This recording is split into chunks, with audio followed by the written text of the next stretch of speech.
자, 이번 시간은 이제 그 공인중개사법령 및 실무의 마지막 시간이 되겠는데 458페이지 주택임대차보호법 보겠습니다. 주택임대차보호법은 민법에서도 매년 한두 문제, 그다음에 공인중개사법령에서도 매년 한두 문제가 나와서 민법에서 정확히 배운 내용이니까 우리가 또 상세히 설명을 또 제가 몇 번을 했어요. 3번이나 했기 때문에 주택임대차보호법은 시험에 나올 수 있는 중요한 부분만 정리할 거예요. 그다음에 주택임대차보호법이 이제 1982년도에 만들어졌고 그 다음에 이제 1989년도부터 만들어진 게 바로 상가건물 임대차보호법이니까 상가건물 임대차보호법은 주임차법의 이제 자법이 되는 거예요. 그러니까 두 법이 거의 비슷하니까 동일한 것도 있고 차이가 있고 뭐 이런 것만 이제 구분하면 되겠네요. 그러면 이제 458페이지부터 주임차법이 나오고 그다음에 이제 상임차법은 이제 교재는 475페이지가 나오는데 이 두 법에 대해서 이제 차이점을 하나하나 그냥 정리할게요. 책은 볼 필요 없고 시험에 나오는 것만. 일단 주임차법은 이거는 보증금 차임 이런 거 전혀 상관없지요. 그렇지만 상임차법은 보증금 차임이 일정 금액 이하여야지만 적용된다는 차이점을 꼭 기억하셔야 돼요. 그럼 상임차법이 적용되려면 이거 금액이 환산보증금이 얼마여야 되는지 외워둬야 되는데 상가임대차법이 적용되려면은 서울에 있는 경우는 4억 원 이하여야 된다는 거. 수도권 중 과밀 억제권역이나 인천에 있는 상가라면 3억 원 이하여야 된다는 거. 인천시설 제외한 나머지 광역시 지역에 있는 상가라든가 경기도 외곽에 있는 경기도 안산시, 김포시, 용인시, 광주시 이 여기에 있는 상가는 2억 4천만 원 이하에지만 적용되고 나머지 기타 지역은 1억 8천만 원 이하에지만 적용이 된다. 요 금액 이하에지만 상임자법이 전면적으로 다 적용된다는 거. 요 차이점. 주임자법은 보증금 차임이 전혀 상관없다라는 거. 근데 상임자법은 이런 것 같은 경우에만 전면적으로 다 적용되는데 만일 요 금액을 이 지역에서 이 금액이 초과되면은 상임자법이 적용이 안 되는 것이 원칙이지만 다만 예외적으로 초과하는 경우라 하더라도 적용되는 경우가 5가지가 있다는 거. 요거를 꼭 기억하셔야죠. 그러면 이 금액이 초과된다 하더라도 상임자법이 적용되는 거 5가지. 첫 번째는 바로 대항력 규정이 인정되죠. 대항력권과 주면 그 다음 날부터 제3자에게 대항력이 있다는 거. 두 번째는 요 금액을 초과한다 하더라도 상가임차인은 상가임대에게 계약갱신을 요구할 수가 있다는 거. 세 번째, 요 금액을 초과한다 하더라도 상가임차인은 권리금 회수가 보호된다는 규정. 요거. 그 다음에 네 번째는 이 금액을 초과하는 경우라 하더라도 상가임차인이 연체 차임액이 3기에 달하고 있다면 상가임대는 계약을 해지할 수 있다는 거. 요 네 가지가 대표적인 것이고 다섯 번째는 표준소식인데요. 표준소식 중에서도 임대차에 대한 임대차 계약서에 대한 표준소식과 권리금에 대한 표준계약서 둘로 나눠지죠. 임대차에 대한 표준계약서는 이거는 법무부 장관이 그 표준서식을 정하여 그 사용을 권장할 수가 있는데 권리금에 대한 표준계약서 서식은 국토교통부 장관이 표준서식을 정하여 그 사용을 권장할 수 있다는 거. 특히 권리금에 대해서 서로 분쟁이 있기 때문에 권리금에 대한 평가 기준도 국토교통부 장관이 정해서 공고한다는 것도 같이 알아두면 되겠죠. 요거는 이제 무조건 시험에 나오니까 알아두시고. 네. 그러면 이제 주임차법이 적용될 때 적용되는 내용, 상임차법이 적용되면 적용되는 내용, 요거를 보는데 둘 다 공통적으로 존속기간을 보정하죠. 그래서 어느 정도 기간 존속기간, 즉 임대차 기간 어느 정도 기간은 존속기간이 보장받는데 주택은 2년 보장, 상가는 1년 보장되는 거. 여기 이제 기본 개념이죠. 물론 요 미만으로 약정을 했다 하더라도 임차인들은 이 기간의 미만으로 정한 약정이 유효함을 주장할 수 있죠. 그렇지만 임대인은 이렇게 미만으로 정했을 때 그 기간의 유효를 임대는 주장하지 못한다는 거 무조건 시험에 나온다는 거 알아두셔야 되고 그다음에 이제 묵시적 갱신에서는 주임차법은 묵시적 갱신이 2가지가 있죠. 임대인은 임차인에게 계약 만료 전 6월에서 1월까지 사이에 아무런 갱신 통지하지 않았을 때 임차인은 임대인에게 계약기간 만료되기 한 달 전까지 아무런 통지하지 않았을 때 묵시적 갱신된다는 거. 근데 상가 임대차에서는 임대인에 대한 묵시적 갱신 규정만 있고 임차인에 대한 묵시적 갱신이 없다는 거. 임대인이 임대차 기간 만료되기 6월에서 1월 전까지 아무런 통지하지 않았을 때 묵시적 갱신되는데 그 갱신되는 기간은 주택은 2년, 상가는 1년. 근데 보증금 차임은 종전의 보증과 똑같은 조건으로 다시 계약한 것으로 본다는 거. 그렇지만 차임과 보증금은 증감할 수가 있죠. 특히 묵시적 갱신이 되었을 때 상가 임대차, 주택 임차인이건 상가 임차인이건 임차인은 언제든지 묵시적 갱신됐다 하더라도 임대인에게 계약의 해지를 통지할 수가 있고 해지 통지를 받고 3월이 경과되면은 그 해지의 효력이 발생한다는 것은 주임차 상임차 똑같다는 거.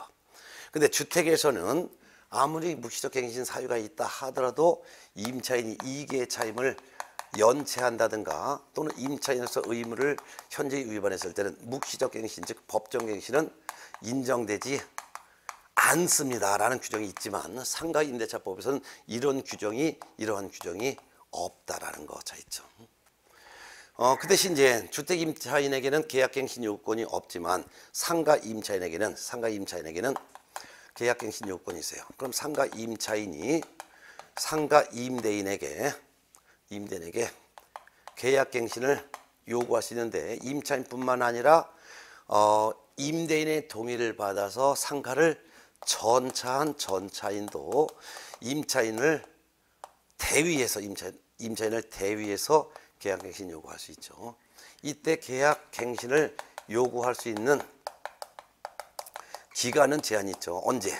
임대차 기간 끝나기 6월에서 1월 전까지만 계약갱신 요구할 수 있고 이와 같은 갱신을 요구할 수 있는 기간도 최초의 임대차 기간을 포함해서 총 5년을 초과하지 않는 범위 안에서만 계약갱신 요구할 수 있죠. 이러한 계약갱신을 요구받은 임대인은 정당한 사유 없이 계약갱신 요구를 거절할 수가 없는데 다만 정당한 계약갱신 요구를 거절할 수 있는 정당한 사유가 있으면은 이때는 거절을 할 수가 있다라는 거. 그러면 어떤 경우에 거절할 수 있는지 거절할 수 있는 사유 대표적으로 7가지를 예시해 놓고 그 외에도 그 밖에도 임차인으로서 의무를 현저히 위반하면 계약갱신 요구를 거절할 수 있다는 것을 머릿속에 외워 있어야죠. 무조건 시험에 나오니까. 네. 예를 들어서 3기의 차임액에 달하도록 차임을 연체한 사실이 있다든가 또는 서로 임대인과 임차인이 합의해서 상당한 보상을 이미 제공을 했다든가 또는 임차인이 거짓 그 밖에 부정한 방법으로 상가를 임차했다든가 또는 상가 임차인이 고의나 또는 중대한 과실로 상가 건물의 전부 또는 일부를 파손시켰다든가 그렇지만 경미한 과실로 파손한 경우는 거절하지 못하죠. 그 다음에 상가 목적물의 전부 일부가 멸실되어 임차인이 임대차 목적을 달성하기 어렵게 됐다는 거. 그 밖에도 상가 목적물이 전부 또는 대부분을 철거하거나 또는 재건축을 하기 위해서 점유 회복이 필요한 경우인데 이런 경우는 전부 반드시 전제 조건이 임대차 계약 체결하기 전에 임대인이 임차인에게 이러한 내용을 사전에 고지한 경우에 하나죠. 이런 고지하지 않았으면 거절할 수 없습니다. 특히 대부분을 철거할 때는 거절할 수 있어도 일부분을 철거할 때는 거절할 수 없죠. 이와 같은 사유 외에도 그 밖에도 임차인으로서의 의무를 현저히 위반한 경우에도 거절할 수 있죠. 네. 그러면 갱신되는 임대차는 거절하지 못하고 갱신되는 임대차는 종전 임대차와 동일 조건으로 다시 체결한 것으로 보지만 보증금 차임은 증감할 수가 있다라는 거. 그다음에 갱신되는 그 기간은 임차인이 요구한 기간이지 무조건 1년이 아니라는 거 알아두셔야 돼요. 자, 이와 같은 경우는 보증금 차임액이 환산 보증금을 초과하는 경우에도 이때도 적용된다는 거 일단 하나 나왔죠. 예. 그다음에 이제 임차인을 보호해주는 내용 중에서 이제 대항력을 임차법이나 상임차법이나 대항력을 임차인 단독으로 취득할 수 있는데 임차인이 대항력을 취득하는 대항요건 갖추는 방법 임차권 등기 또는 별도의 대항 요건으로서 주택의 인도와 주민등록하면은 전시한 것으로 보죠. 이러면은 등기하면 그 날부터 효력 발생하고 등기가 아닌 경우는 그 다음 날부터 제3자에다 효력이 생기는 거예요. 자, 상가 같은 경우는 상가 임차권 등기하면 그날부터 효력이 생기는 거고, 등기하지 않아도 상가의 인도와 세무서에 가서 사업자 등록을 신청하면, 사업자 등록하면은 그 다음 날부터 제3자에 대해서도 효력이 생긴다는 거, 이런 거. 그렇지만 아무리 대항 요건을 갖췄다 하더라도 가장 선순위로다가 대항력을 갖춘 경우에만 경락인에게 대항할 수 있는 것이지, 선순위로다가 이와 같이 대항 요건 설정을 한 경우에만 경락인에게, 즉 낙찰받은 사람에게 대항할 수 있는 것이지, 만일 선순위 저당권이나 근저당이나 담보가 등기, 가압류가 먼저 설정되어 있다면 그런 상태에서 대항 요건과 갖춰봤자 경락인에게 대항하지 못하고 쫓겨난다는 거, 이런 차이점도 알아둬야 되겠죠. 시험에 꼭 나오니까. 네. 자, 그 다음에 이제 보증금을 회수할 수 있도록 보호해 주는데 우선 변제권을 인정해 주는데, 임차인들은 채권자지만 물권자처럼 권리 설정 순서를 인정해 주는데, 이 경우는 오로지 주택이나 상가가 경매나 공매로 나왔을 때 임차인이 보증금을 회수할 때 후순위 권리자,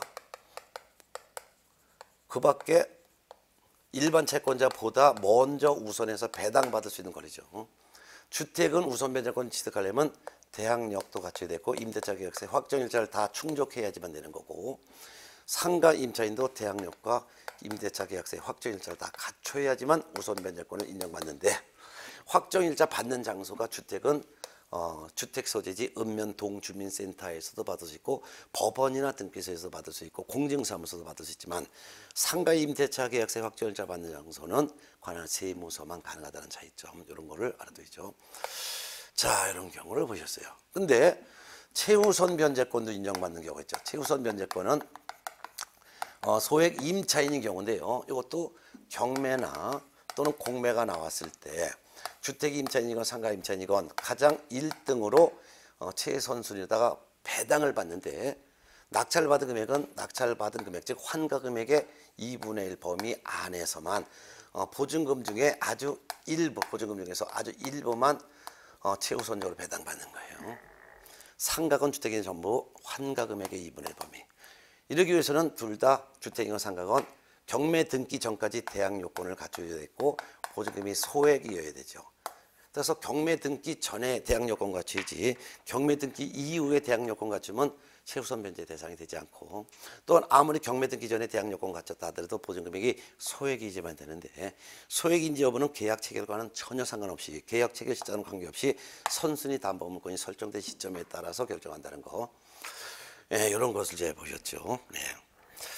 특히 주택 임차인에게는 없지만 상가 임차인에게 있는 게 바로 권리금 회수기인데, 상가 임대차법 상가 임차인은 권리금이 없어요. 권리금 자체가 없기 때문에 상가 임차인만 권리금이 있어요. 그러면 상가 임차인에게만 권리금 회수 기회가 보되는데, 이 상가 임차인의 권리금 회수 기회가 보호된다는 거 이번에 꼭 시험 문제 나온다 그랬죠.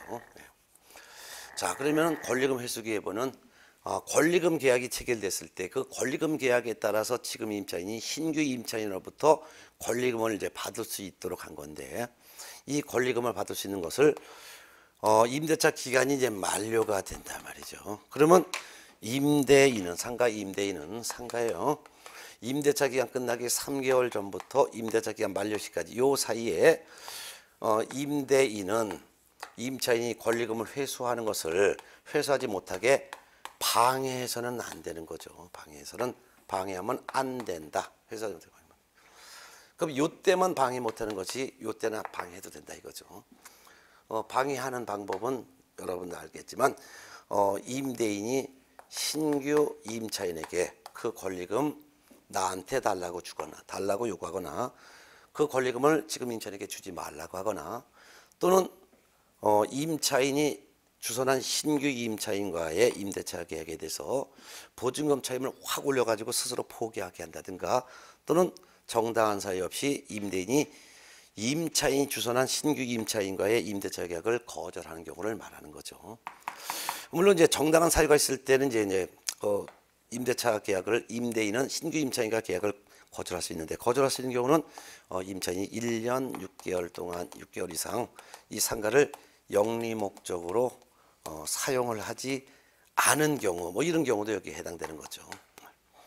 자, 이와 같은 권리금 회수를 못 받게 방해해서 만일 임차인이 손해를 입었다면 임차인은 상가 임대인에게 손해를 배상해달라고 손해배상 청구할 수 있는데, 손해배상 청구는 임대차 기간 만료되고서 3년 이내에 청구해야지 3년 지나서 청구하면 시효에서 소멸한다는 것도 알아둬야 되겠죠.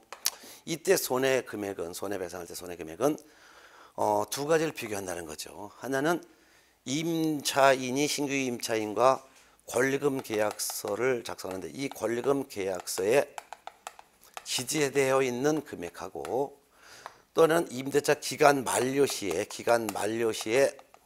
형성되어 있는 주변의 권리금하고 이거 비교해서 낮은 금액, 이 중에서 낮은 금액을 청구할 수 있는 것이다라는 거, 이런 게 시험에 꼭 나오는 거죠. 요 내용은 이제 좀 보셨으면 되겠습니다. 자, 그다음에 이제 요 같은 권리금 회수 기회보는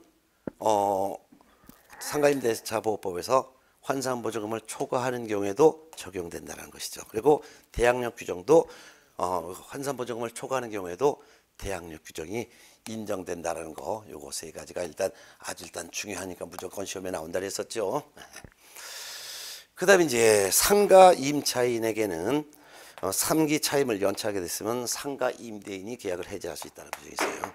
근데 주택 같은 경우는 그런 규정이 없죠. 그러니까 주택은 민법을 적용하여 2개 차임을 연체하고 있다면 임대인이 주택 임대차 계약을 해지할 수 있다. 이거는 이제 민법 규정을 적용하는 거고, 상가는 별도로 규정이 있으니까 3기의 차임을 연체하고 있다면 임대차 계약 해지할 수 있는 거 구분해서 꼭 알아두세요. 자, 이제 그 밖에도 기타 이제 사항으로서 아까 요건 다 말씀드렸어요. 상가 임대차법에서 표준 서식이 두 가지가 있어요. 근데 주택 임대차에서 표준 서식이 있어요.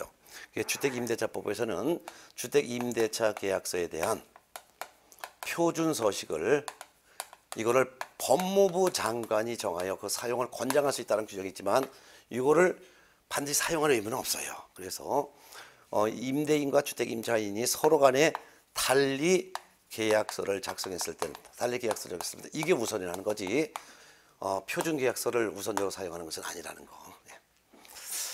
그 외에 이제 추가로다가 이제 인정되는 것 중에서 시험에 나오는 것들이 이제 이게 기타 사항으로서 임대차 계약 기간 중에 보증금 차임을 증액, 감액할 수 있는데, 감액하는 건 제한 없어도 증액하는 것만 제한이죠.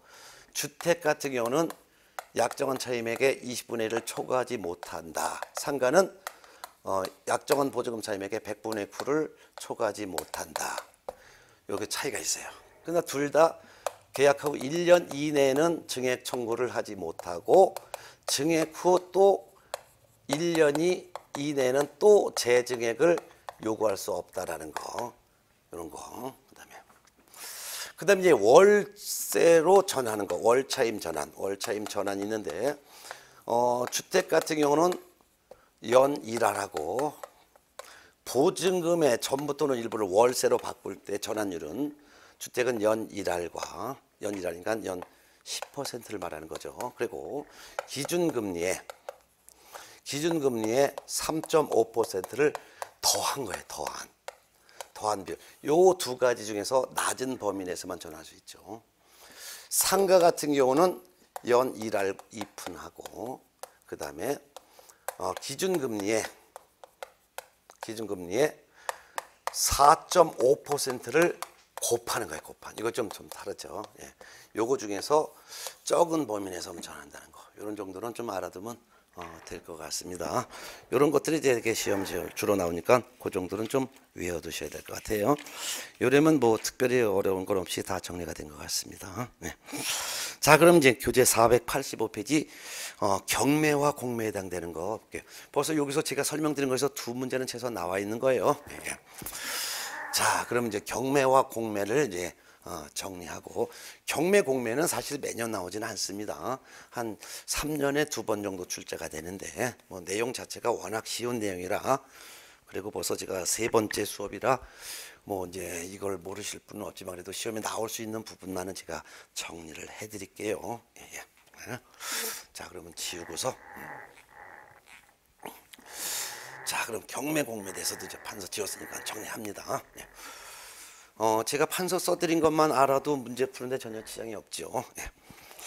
자, 그러면 교재 485페이지 경매와 공매 봅니다. 485페이지 보세요. 예.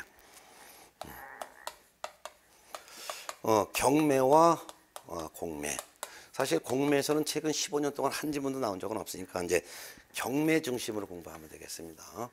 경매의 종류는 강제 경매도 있고 임의 경매도 있죠. 예. 강제 경매는 집행 권한이 필요하죠. 그래서 집행 권한이 필요하다. 그렇지만 임의 경매는 집행 권한이 필요 없다라는 차이점을 알아두셨죠. 예. 그러면 강제 경매건 임의 경매건 경매를 신청을 받으면 법원에서는 매각을 하는데 매각을 하는 방법은 집행법원에서 세 가지 중에 선택합니다. 즉 기일 입찰 방식으로 매각하거나 또는 기간 입찰 방식으로 매각하거나 또는 호가 경매 방식으로 매각해요. 이 세 가지 중에 하나를 선택하는 거지 기일 입찰, 기간 입찰 둘 중에 하나를 선택한다면 틀리다는 걸 유념하시죠. 자, 그럼 이제 경매에 나와 있는 물건에 대해서 입찰을 하고자 하는 사람은 입찰 참가하기 전에 먼저 뭐랄까요, 권리 분석부터 해야 되겠죠. 이 권리 분석은 민법 저당권 파트에서 배운 내용과 똑같습니다. 민법하고 똑같아요. 네. 그래서 권리 분석은 나중에 경매에서 낙찰을 받아서 소유권을 취득했을 때 별도로 낙찰받은 부동산에 설정된 제한 권리를 인수해야 될지 인수하지 않아도 될지를 판단하는 것을 권리 분석이라고 하죠.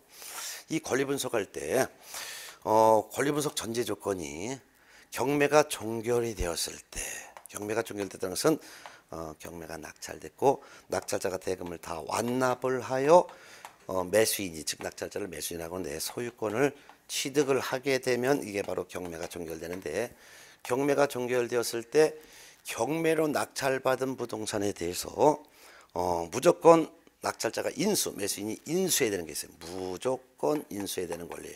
요거를 하나는 꼭 외워야 되죠. 유치권인데 이 유치권은 전제조건이 경매 등기 전부터 점유를 개시하고 있는 유치권만을 말하는 거예요. 그럼 경매 등기 된 이후부터 점유를 시작했으면 이 유치권은 가짜 유치권, 우린 가장 유치권이라고 하죠. 이거는 매수 인수하지 않습니다.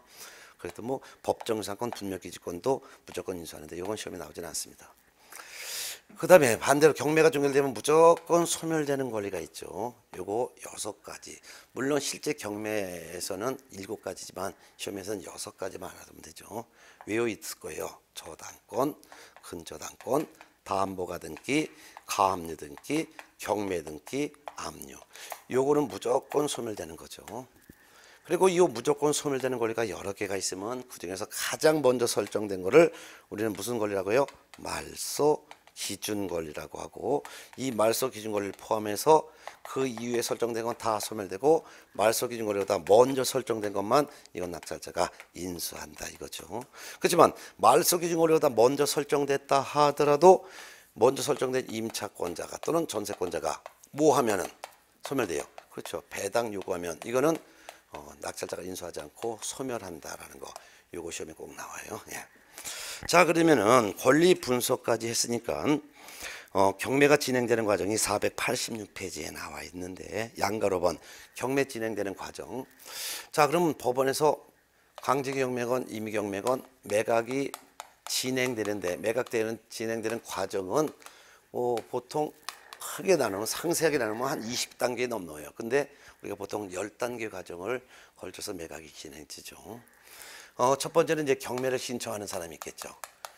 팔아주세요라고 채권자가 법원에다가 경매 신청하죠. 그러면 법원에서는 경매 개시 결정을 하고 그 다음에 등기소에 촉탁을 하여 경매 등기가 되는 거죠.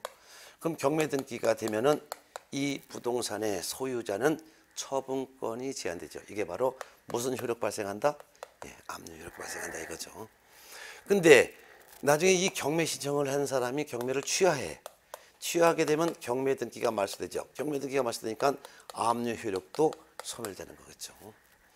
근데 경매 신청을 취하지 않은 상태면은 이제 경매가 진행되니까 법원에서는 이제 이 부동산에 대해서 경매 들어온 부동산에 대해서 배당 받을 사람은 배당 요구하세요라고 배당 요구의 종기를 결정해서 공고하죠. 배당 요구의 종기는 첫 매각기 이전의 날 중에서 법원이 자유롭게 정합니다. 그럼 배당 요구 종기를 공고했으니까 배당 요구를 해야지만 나중에 배당에 참가할 수가 있는 게 원칙이에요. 배당 요구를 하지 않았으면 배당에 참가하지 못한다. 이게 원칙이라 이게요. 그렇지만 원칙이 있지만 예외도 있죠. 배당 요구하지 않았어도 예외적으로 배당에 참가할 수 있는 권리자가 있단 말이에요. 이게 바로 누구예요?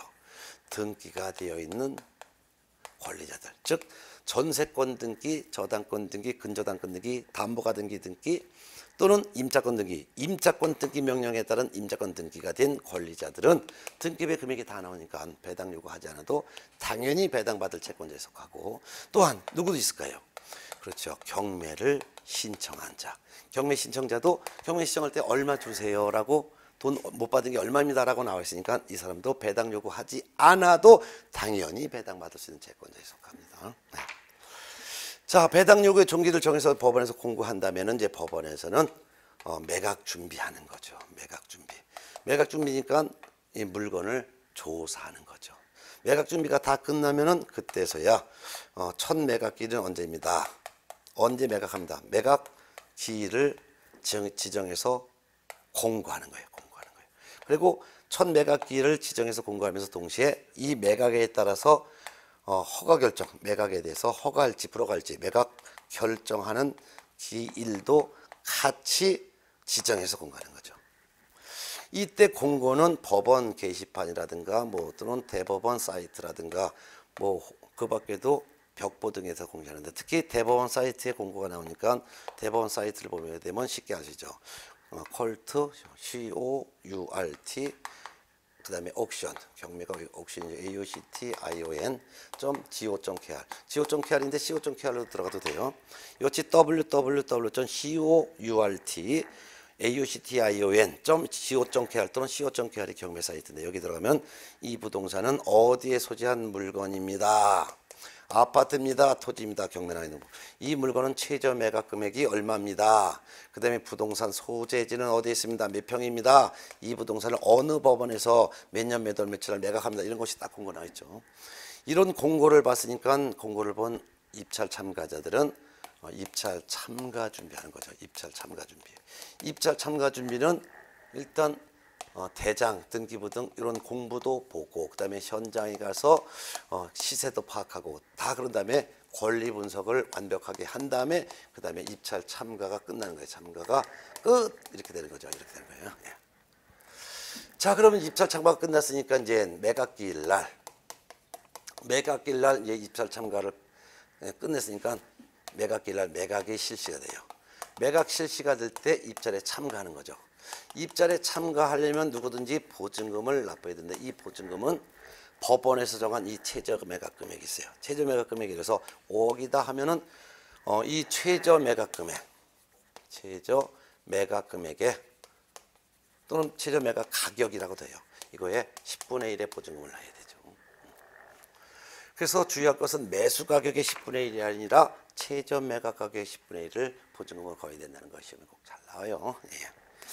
자, 이 부동산을 A라는 사람이 참가했고 B, C, D 4명이 참가했다. 최저 매각 금액이 예를 들어서 5억이라면 5억 원의 10분의 1이니까 5천만 원의 보증금을 걸고 A, B, C, D 4명이 참가했다. 얘가 예를 들어서 6억 썼다. 얘는 얼마 썼냐? 5억 9천을 썼다. 얘는 5억 8천을 썼다. 얘는 5억을 썼다. 이렇게 됐단 말이에요. 그럼 5억 이상 입찰 참가한 사람은 다 유효로 보는 거예요.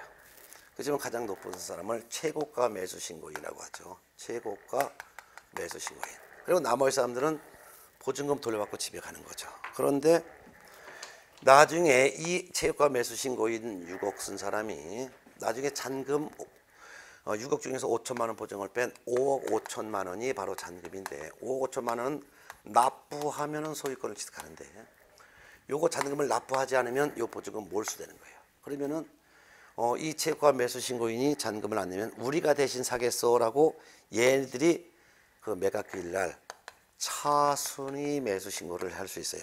차순위 근데 매수 신고는 아무나 할 수 있는 것이 아니라 입찰에 참가했지만 낙찰받지 못한 사람들, 그 중에서도 입찰 참가한 금액이 최고가 매수 신고 금액 6억 원에서 입찰 보증금 5천만 원, 이 5천만 원을 빼면 얼마 나와요?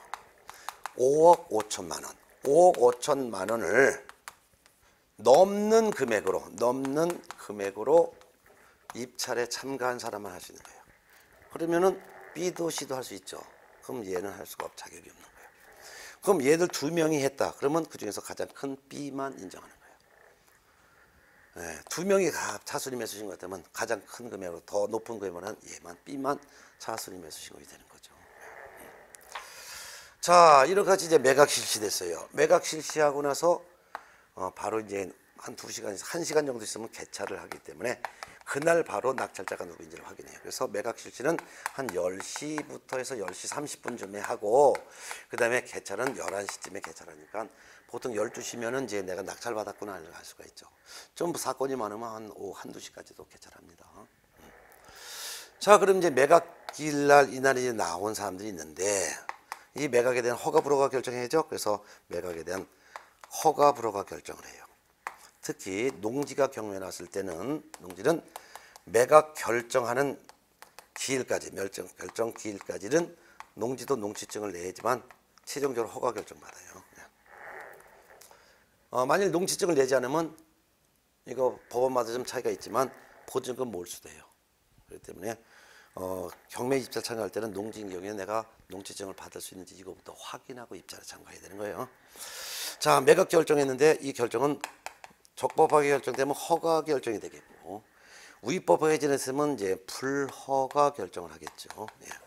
근데 허가 결정이건 불허가 결정이건 이 결정에 대해서 매각에 대해서 불만을 가져요. 이를 항고라고 합니다. 항고. 이 항고는 이해관계인은 누구든지 다 항고할 수 있는데, 항고하려면 최고가 매수 신고 금액 요거에 6억이죠. 요거에 매각 금액이 6억 원이에요. 매각 금액의 10분의 1을 공탁을 해야지만 항고할 수 있어요. 그랬다가 또 나중에 소유자인 채무자가 항고를 했는데 기각되죠. 그러면 이거 매각 금액이 6억이면 6억 원에 10분의 1이니까 6천만 원 공탁했잖아요. 이거 매도인이라든가 전 부동산 소유자가 항고했다가 기각되면 이거 보증금 공탁금도 다 날라가요. 이거. 그러니까 함부로 항고하면 안 되는 거죠. 하지만 금액에서 입찰에 참가할 때 입찰 참가하는 금액은 보증금은 최저 매각 금액의 10분의 1의 보증금을 걸지만 매각 자체에 대한 불만에 대한 항고는 매각 금액의 10분의 1을 공탁한다는 차이점을 좀 비교해서 좀 알아두셔야 되죠. 네. 자, 항고도 없어요. 그러면 법원에서는 대금 납부 기한을 정해서 통지합니다. 낙찰자에게. 대금 납부 기일이 아니라 대금 납부 기한을 정해서 체육과 매수신고인에게 통지해요. 그러면 대금 납부 기한이 도래하기 전이라 하더라도 대금을 다 납부하면, 대금 납부는 잔금인데 일시 납부해야 돼요. 납부하면 납부 즉시 매각 원래인 소유권이라는 권리를 취득을 하는 거예요. 근데 대금 납부 기한까지 대금을 납부하지 않으면은 보증금은 이거 몰수되는 거예요. 몰수되고 다시 경매예요. 이를 우린 재경매라고. 이 재경매 때 낙찰받았을 사람은 재경매 때 입찰 참가도 할 수가 없는 거예요. 보증금도 몰수되고 재경매에서 입찰 참가도 못하는 거죠. 네. 자, 그럼 대금 납부 기한을 정해서 통지하면 대금 납부 기한까지 대금 납부하면 즉시 소유권이 되는 거예요. 그럼 이 대금을 갖고 납부한 대금 갖고 배당을 하는 거예요. 배당이 다 끝나고 그 다음에 이제 낙찰자 앞으로 소유권 이전 등기가 되는 거죠. 그리고 들어가서 살아야죠. 근데 인도를 받아야 되는데 낙찰자가 지금 살고 있는 점유자로부터 인도를 받아야 되는데, 만일 점유자가 인도를 하지 않았을 때 인도 명령의 대상이 되는 경우도 있고 인도 명령의 대상이 되지 않는 경우도 있죠. 즉 경락인에게 대항할 수 없는 자가 점유하고 있다면, 즉 말소 기준 권리보다 뒤에 설정된 자가 점유하고 있거나 또는 그 전에 전 소유자가 점유하고 있거나 하면은 이거는 인도 명령을 할 수 있어요. 끄집어낼 수 있죠. 근데 경락일행에 대항할 수 있는 자가 점유하고 있다면, 예를 들면 경매 등기 전부터 점유를 개시한 유치권자가 점유하고 있다든가, 또는 말소 기준 권리보다 먼저 설정된 임차인 전세권자가 배당 요구하지 않고서 점유하고 있다면, 이거는 인도 명령의 대상이 될 수가 없는 거죠. 네.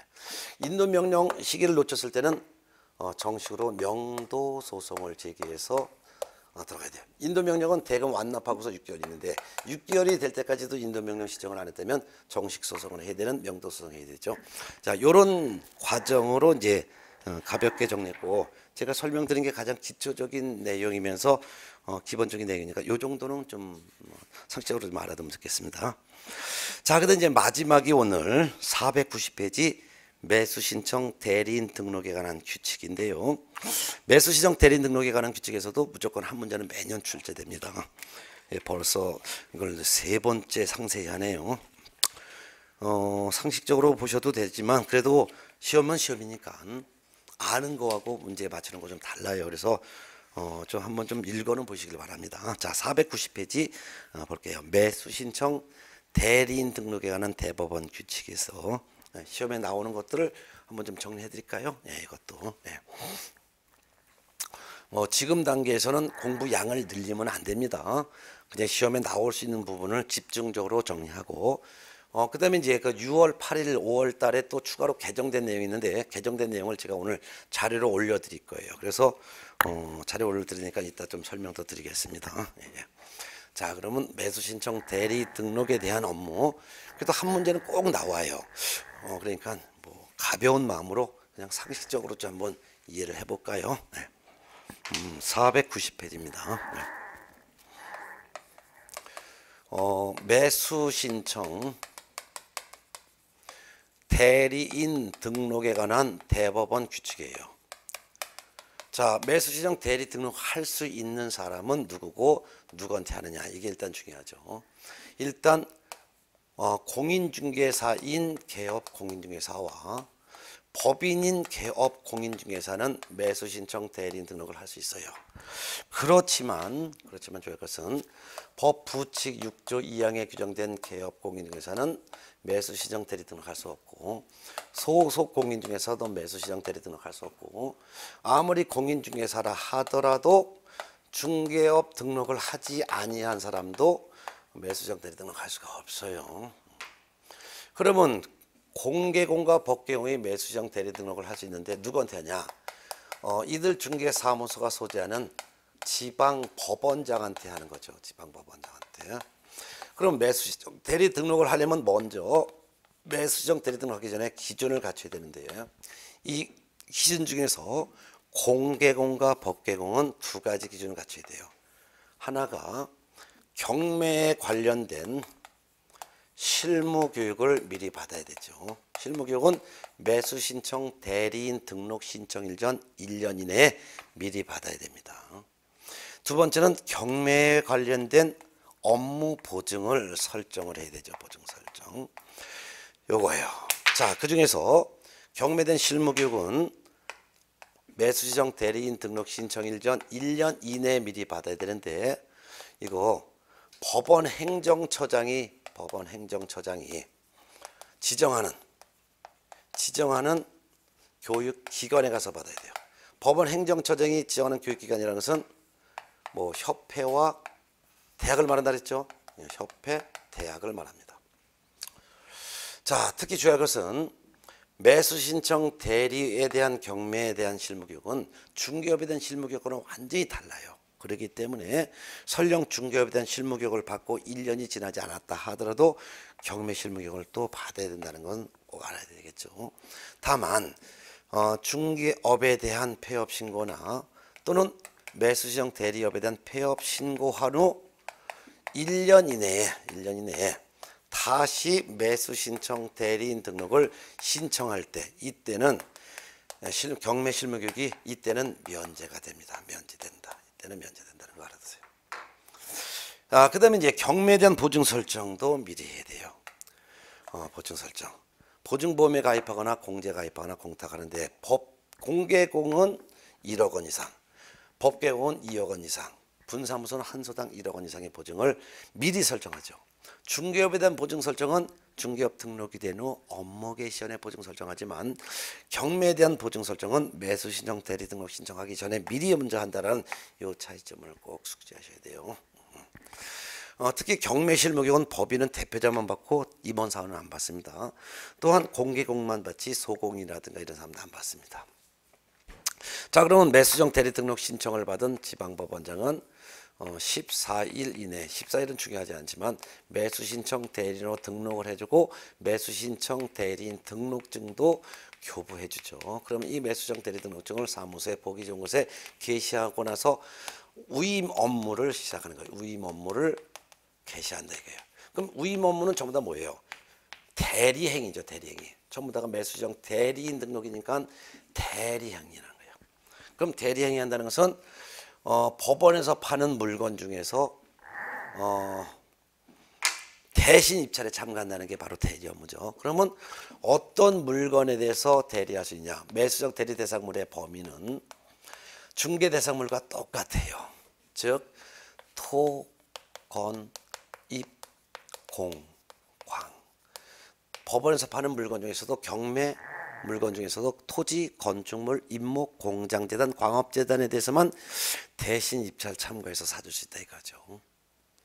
그럼 대신 입찰에 참가하는데 어떤 가서 대신 입찰에 참가해서 어떤 대리행위를 할 수 있냐? 대리행위를 할 수 있는 것은 전부 다 입찰 기일날 하는 것만 대리할 수 있는 거예요. 입찰 기일날. 입찰 기일날 일단 보증금 제공을 대신할 수 있죠. 입찰표를 작성해서 지출하는 것도 대신하죠. 차순위 매수 신고도 대신할 수 있죠. 보증금 낙찰받지 못했을 때 보증금 요구를 반환 요구를 대신할 수 있죠. 공유 지분이 경매났을 때 다른 공유자를 우선해서 매수 신고해 줄 수 있고 옛날 임대주택법상 임대주택이 경매났을 때 살고 있는 임차인을 대신해서 우선 매수 신고를 또 대신할 수 있고 또한 차순위 매수 신고 이유를 포기하는 행위 할 수 있죠. 요것만 할 수 있는 거예요. 그 외에는 못 한다는 거죠. 이거 전부 다가 입찰 기일날 하는 거죠. 이런 것만 할 수 있는 거예요. 그렇다면은 기일을 연기 신청한다든가 이런 것은 입찰 기일날 하는 게 아니잖아요. 또는 항고한다든가 또는 대금 납부한다든가 대금 잔금 납부한다든가 이런 것들은 매각 기일날 하는 것이 아니기 때문에 매수정 대리인 등록했다 하더라도 할 수는 없는 거죠.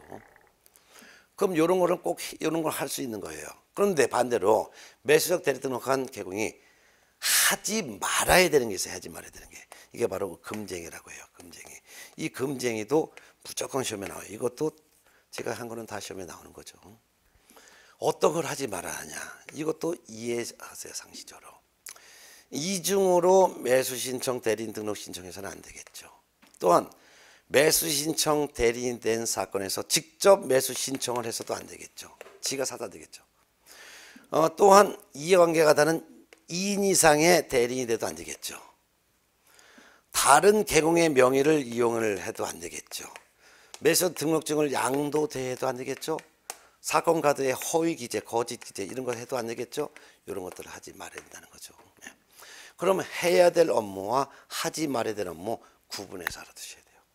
그럼 이런 할 수 있는 업무를 하려면 어떻게 하냐? 개공이 직접 법원에 출석을 해야 돼요. 직접 출석을 해야지 누가? 개공이. 소공이나 또는 보조원이 대리 출석할 수는 없다 이거예요. 직접 출석해야 돼. 근데 직접 출석할 때 그냥 가면 이 사람이 대리라는 걸 어떻게 알아? 그래서 법원에 직접 출석할 때는 위임을 받았음을 증명할 수 있는 위임장도 내야 되고 그 다음에 위임장. 이 위임장은 위임인의 자필 서명이 있는 위임장을 말해요. 그 다음에 매수 신청 대리인 등록했으면 등록증 있죠. 이 등록증도 복사해서 같이 내는 거예요. 이와 같은 대리권 증명서면은 매 사건마다 내야 돼요. 매 사건마다. 다만 같은 날 같은 장소에서 여러 건을 위임할 때는 하나의 위임 서면으로 가름할 수는 있습니다만 원칙적으로는 매 사건마다 대리권이 있음을 증명할 수 있는 서류 위임장과 매수정 대리인 등록증을 같이 내야 되는 거예요. 이런 걸 업무를 했습니다. 근데 업무를 하면서 위임인에게 설명을 해야 될 게 있어요. 설명. 설명은 두 가지를 특히 구해서 알아두셔야 돼요. 우임인에게 설명할 거는 우임 계약 전에 해야 될 거. 우임 계약을 체결하기 전에 설명할 사항은 딱 하나예요. 보수 및 보수표에 대해서 미리 설명해야 돼요.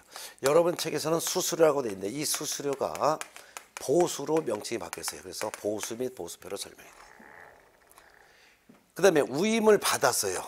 우임을 받은 경우에는 우임인에게 설명하는 게 5가지예요. 즉 물건의 표시를 설명해야 돼요. 권리관계도 설명해야 돼요. 권리관계. 경제적인 가치도 설명해야 돼요. 그 다음에 별도로 공법상 제한을 받는 사항이 있으면 이것도 설명해야 돼요. 마지막으로 낙찰을 받았을 때 부담 또는 인수해야 될 권리가 있다면 이런 것들을 설명해야 되는 거죠. 네. 자, 이런 걸 설명을 했어요. 나중에 우임계약을 체결했어요. 우임계약을 체결했다면 이 설명한 내용을 전부 다가 서면으로 작성을 해야 돼요. 이 서면 이름이 매수신청 대리대상물 확인설명서라고 불러요. 매수신청 대리대상물 확인설명서라는 서면에 이 설명한 내용을 다 기록해서 우임인에게 교부해야 돼요. 그리고 이 설명서는 사건 카드하고 같이 묶어서 5년간 보존도 해야 돼요. 특히 서류에 도장 찍을 때는 개공은 매수신청 대리 업무하기 위해서 별도의 도장을 또 등록하는 건 아니고 중개 업무에 사용하기 위해서 중개 업무에 사용할 등록된 인장, 등록된 인장, 요거를 사용을 해야 될 의무가 있어요. 별도로 매수시정 대리 업무하기 위해서 또 인장 등록하지는 않는다는 거 알아둬야 되겠죠. 네. 자, 이렇게 보셨어요. 근데 매수시정 대리 업무하다가 법을 위반했을 때 제재를 받는데 그 제재가 바로 매수시정 대리인 등록 취소와 업무 정지가 있어요. 근데 업무 정지 기간은 1월 이상 2년 이하 요 범위 내에서 매수시정 대리 업무에 대한 업무 정지 기간이 정해져요. 특히 등록 취소 처분을 받았으면 7일 이내에 매수시정 대리인 등록증 요거 지방법원장에게 반납도 하고 뿐만 아니라 지체 없이 매수시정 대리 등록한 개공은 사무소 내부에 매수시정 대리 업무한다는 것을 전부 다가 제거를 해야 될 의무가 있어요. 근데 매수시정 대리 업무에 대한 업무정지 처분을 받았을 때는 매수시정 대리 등록증 이거 반납하지 않아요. 반납하지는 않지만 그렇지만 사무소 출입문에 매수시정 대리 업무에 대한 업무정지 받는 사실을 표시는 해야 돼. 출입문에 표시를 해야 돼. 그래서 등록 취소 처분 받으면 매수 신청 대리 업무하는 거 다 제거하고 매수 신청 대리에 대한 업무 정지 받았을 때는 출입문에 업무 정지 받은 사실을 표시한다는 차이점 이런 거 알아두세요. 특히 보수에 대해서 이 보수에 대한 내용이 새로 신설됐고 휴업 신고해야 되는 의무 규정이 하루 신설됐어요. 그래서 매수정 대리 업무에서는 신설 규정이 2가지가 있는데 신설 규정 매수시정 대리 업무 하면서 3월을 초과하여 휴업을 하고자 할 때는 미리 휴업 신고를 해야 되고 또한 폐업이나 재개할 때도 폐업하고자 할 때도 미리 폐업 신고해야 되고 휴업 신고했다가 재개하거나 할 때도 재개 신고해야 돼요. 그리고 이 휴업은 6개월을 초과할 수가 없습니다라는 것도 중개업과 똑같아요. 매수형 대리 업무도 휴업은 6개월을 초과할 수 없다. 3개월을 초과해 휴업을 하고자 할 때 또는 폐업을 하고자 할 때 미리 신고하고 휴업한 매수정 대리업을 재개 또는 기간 변경하고자 할 때 미리 신고받아야 된다는 거, 미리 신고해야 된다는 거 이게 신설됐고요. 또 하나는 매수시정 대리 업무에 대한 보수에 대한 지급은 언제 하냐? 지급 시기는 우임인과 매수시정 대리인 등록한 개공의 약정으로 정하는데 만일 약정을 하지 않았을 때는 매각대금 지급 기한일 매각대금 낙찰보고 언제까지 대금 납부하세요라고 기한일 정해주죠. 그 매각대금 지급 기한일로 한다라는 것이 새로 신설됐으니까 이건 시험에 나오겠네요. 이렇게 해서 매수정 대리 업무까지도 시험에 나올 걸 다 제가 이제 환서로 정리했으니까 요 정도는 기본적으로 좀 다 외워두셔야 될 사항이죠. 자, 그리고요 공인중개사법 및 중개실무 이 과목이 최근 6월 8일자에 개정된 내용이 있습니다. 그래서 개정된 내용을 제가 자료를 올려드렸으니까 한번 뽑아 보시는데, 특히 첫 번째가 부동산 거래 신고서 작성 방법이 일부 개정됐습니다. 그 중에서도 거래 당사자 인적 사항에선 특별히 개정된 게 없는데, 특히 니은번 보면 여러분 출력 보세요. 매수인이 외국인인 경우에는 외국인이 부동산 매수 용도를 표시한다는 거. 얼마 전까지는 외국인이 우리나라 부동산에 대해서도 특히 토지를 매수했을 때 토지 매수 용도를 표시한다 했었는데, 토지뿐만 아니라 토지, 건물, 분양권, 입주권도 좀 다가 매수 용도를 표시하도록 개정이 됐다라는 거. 그 다음에 이제 두 번째, 신고 대상 부동산의 소재지, 지번, 지목, 종류, 계약 대상 면적은 특별히 개정된 거 없고, 디귿번 종류에 대해서만 좀 더 상세히 한다는 걸로 추가로 됐다는 거. 그 다음에 세 번째, 계약일 중도금 및 잔금 지급일은 뭐 바뀐 내용 없고, 4번 실제 거래 가격 기재하는 내용이 완전히 바뀌었습니다. 그래서 꼭 알아두셔야 돼요. 시험 꼭 나와요. 그래서 기억번 실제 거래 가격에서 기억 물건별 거래 가격란에는 각각의 부동산별 거래 금액을 적는다. 최초 공급 계약 즉 분양 계약 또는 전매 계약, 전매 계약이란 분양권 입주권에 대한 전매 계약의 경우 거래 가격란에는 공급가액을 적는데, 이때 공급가액은 분양가액을 포함해서 분양가액 등을 말하는 거예요. 분양가액, 그 다음에 발코니 확장 비용 또는 옵션 비용 및 추가 배당금, 아니 프리미엄도 받고 팔았던 프리미엄, 이런 걸 다 적는다 이거죠. 그리고 각각의 비용에 부가치세가 있을 때는 부가세를 포함한 금액으로 적습니다. 그래서 그전에는 분양권 매매했을 때 분양 금액만 적었지 뭐 추가 비용이라든가 뭐 프리미엄 이런 건 적지 않은데, 비용 있는 건 다 적는다라고 개정이 됐다라는 거 알아두세요. 그 다음에 니은번 총 실제 거래 가격란에는 전체 거래 가격, 그리고 둘 이상의 부동산을 함께 거래하는 경우에는 각각의 부동산별 거래 금액의 합계 금액 가로닫고를 적는다. 종전까지는 둘 이상의 부동산을 함께 거래했을 때는 각각의 부동산별 거래금을 정답하고 끝났는데, 이제부터는 둘 이상의 부동산을 함께 거래했을 때는 각각의 부동산별 거래 금액도 적지만 둘 이상 부동산의 합계 금액도 적는다라는 거 알아두시고, 그 다음에 디귿번 종전 부동산란은 입주권 매매의 경우에만 작성하고 거래 금액란에는 추가 지불액, 예를 들면 뭐 프리미엄 그런 걸 포함하고 추가 지불액 및 권리 가격, 그 다음에 이런 거 다 합한 합계 금액, 이 합계 금액을 계약금, 중도금, 잔금 이렇게 다 상세하게 적는다는 거.